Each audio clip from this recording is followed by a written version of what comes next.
জামাতের লোকদেরকে আমি চ্যালেঞ্জ করে বলতেছি, আপনাদের যদি কোনো ছবি থাকে যে আপনারা আন্দোলন করেছেন, আপনারা একটা মিছিল করেছেন, এই যে জুলাই আন্দোলনের সময় সেই ছবিটা আপনাদের একজন লোক মারা গেছে ওইরকম কোনো স্মৃতি থাকলে সেগুলো প্রচার করেন। আপনারা তারেক রহমানকে নিয়ে আমাদের দলের প্রাণের স্পন্দন দেশনায়ক, আগামী রাষ্ট্রনায়ক দেশনায়ক তারেক রহমানকে আপনারা বিতর্কিত করার জন্য দেশে বিভিন্ন রকমের আপনারা শয়তানি করে সেগুলো বিএনপির উপর চাপিয়ে দিতেছে। সংগ্রামী উপস্থিতি, আমি আজকে বলতে চাই আমাদের সজাগ হতে হবে। বা আমি আজকে এই ছোট্ট পরিসরে আপনাদের কাছে জানতে চাই, আমরা কি বাংলাদেশ জাতীয়তাবাদী দল এখন ক্ষমতায় এসেছে? তারেক রহমান কি প্রধানমন্ত্রী হয়েছে বাংলাদেশের? তাহলে যদি তারেক রহমান প্রধানমন্ত্রী হয়ে না থাকে, যে উপদেষ্টা বর্তমান ডক্টর ইউনূস সরকার রয়েছে সেখানে বিএনপির কোনো প্রতিনিধিত্ব করতেছে? সেখানে করতেছে ছাত্রদের প্রতিনিধিত্ব করতেছে। আপনাদের এখানে যারা মন্ত্রী মিনিস্টার রয়েছে তারা ছাত্ররা যারা আমাদের সাথে আন্দোলন করে আজকে দেশকে এ পর্যন্ত এনেছেন, তাদের প্রতিনিধিত্ব তাদের পছন্দ মতো ডক্টর ইউনূসকে দিয়েছে, তাদের পছন্দ মতো উপদেষ্টা মন্ডলীদেরকে দিয়েছে। আমাদের বিএনপি থেকে কাউকে আমরা পছন্দ করে দিই নাই। সুতরাং দেশের যদি আইনশৃঙ্খলার কোনো অবনতি হয় সেটা দায়ভার সরকারকে বহন করতে হবে। আমরা বাংলাদেশ জাতীয়তাবাদী দল কোনোদিন এই দায়ভার গ্রহণ করবো না।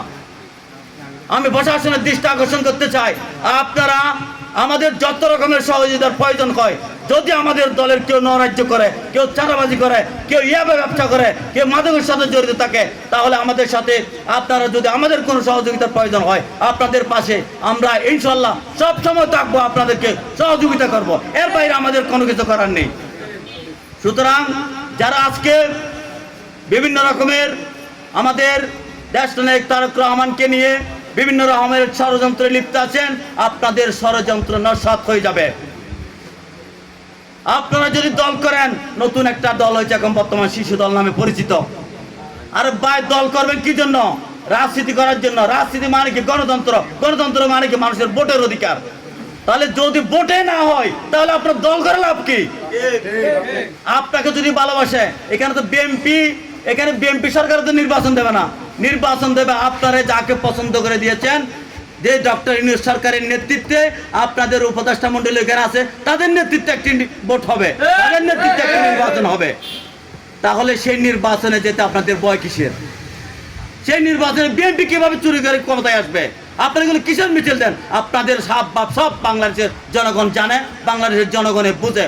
সুতরাং আপনাদেরকে সতর্কবার্তা দিচ্ছি, আমি রাঙ্গুনি বয়স যুবদল থেকে সতর্কবার্তা দিচ্ছি, যদি রাঙ্গুনিয়ার মধ্যে তারেক রহমানকে নিয়ে কেউ কোনো রকম যদি আপনারা কোনো রকম গুরুত্বপূর্ণ বক্তব্য দেন, তাহলে তাকে আমরা এই রাঙ্গুনিয়া থেকে বিতাড়িত করবো। উপস্থিতি, আজকে যে সংগঠন হয়েছে ইনশাল্লাহ এই উদীয়মান তরুণ, আপনারা এখানে আমি দেখতেছি এখানে 44 জন বিভিন্ন পাড়া থেকে, এখানে কয়জন? 44 জন এখানে আপনার এখানে সদস্য এই শহীদ জিয়া স্মৃতি সংসদের।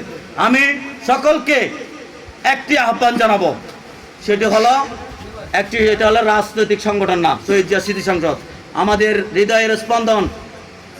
জানাব এই যে শহীদ প্রেসিডেন্ট জিয়াউর রহমান, বাংলাদেশের মানুষের হৃদয়ের স্পন্দন, গণতন্ত্রের প্রবক্তা, স্বাধীনতার ঘোষক, যার নেতৃত্বে যার ঘোষণার মাধ্যমে বাংলাদেশের স্বাধীনতা এসেছে, সেই শহীদ প্রেসিডেন্ট জিয়াউর রহমান নামে আপনারা এই সংগঠন করেছেন।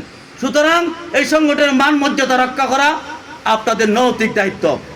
এই সংগঠনের থেকে যদি কোনো ছেলে ইয়াবা শ্রবণ করে তাহলে তাকে প্রতিহত করবেন, তার বিরুদ্ধে আপনারা সোচ্চার হবেন। এবং আপনারা যদি ঠিক থাকেন, আমি মনে করি এই সংগঠনের মাধ্যমে এই সমাজ সুন্দর হবে। এই সংগঠনের মাধ্যমে আপনাদের কাজ কি হবে?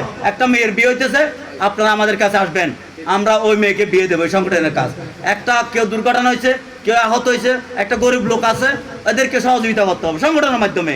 10 মিলি করি কাজ, হারি দিতে নাই রাত, এভাবে আমাদের চলতে হবে। সুতরাং আমি আপনাদের মধ্যে একটি জিনিস দেখেছি, সেটি হলো দলের প্রতি দলকে ঐক্যবদ্ধ রাখার একটা আমি প্রচেষ্টা দেখেছি, যেটা আপনাদের বক্তব্যের মধ্যে এই যে উদীয়মান তরুণরা প্রকাশ করেছেন, সেটি হলো ঐক্য।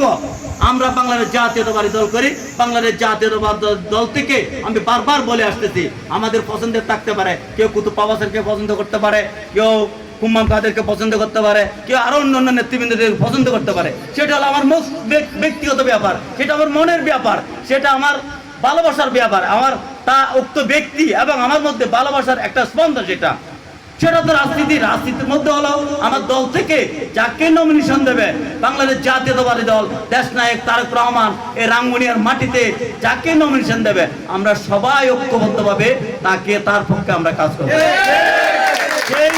এই আমাদের তরুণের মধ্যে এই যে জিনিসটা সজাগ তারা হয়েছেন, তারা বুঝতে পেরেছেন, সেই জন্য আমি আমার ব্যক্তিগত পক্ষ থেকে তাদেরকে আজকে যারা শহীদ জিয়া স্মৃতি সংসদ করেছে তাদেরকে আমি ধন্যবাদ জানাচ্ছি।